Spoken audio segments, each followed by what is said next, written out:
Endi азыр бизде ушундай бир система пайда болду. 15-20 жылдан бери канчалаган карапайым элдер үйсүз көчөдө калып жатат да. Мунун башкы себеби ушундай болуп атат. Бул деген мисалы үчүн бир $1000 банктардан кредит алса, $100,000 буюн залог койгот экен да. Анан кийин убагында баягы төлөй албай калса эле учурунда соттор чечимин чыгарып берет экен, банктар сүйлөшүп аукциондон өткөзө саратканда өзүнүн кишилерине каттатат экен жанагы $100,000 залогдо турган үйлөрдү.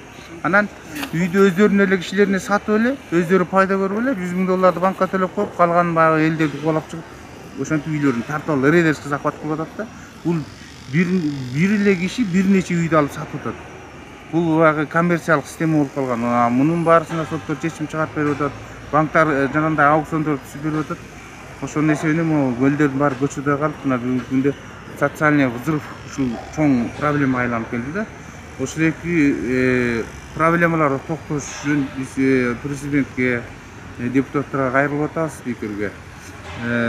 Ошол айрым мыйзамдарга түзөтүүлөрдү, оңдоолорду киргизип, үйлөрдү жалгыз үйлөр болсо ошолордун алдырбай, ошол банктар сатпай, ошол үйдүн хозяиндары өздөрү сатып, анан ошол банкка акчасын төлөп берсе, калган акчасын алып калса дагы өздөрү бир неме кылып алат деп ошол.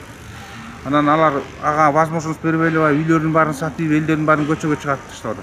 Президенттин өзүнө жетпей деп окшойт деп ойлойм. Анткени мынакей ушу президент 10-жылдан бери келе атабыз, ушу плакаттарыбызды кармап алып. Бирок деген бизге эч кандай деле бир жыйынтык болбой атат.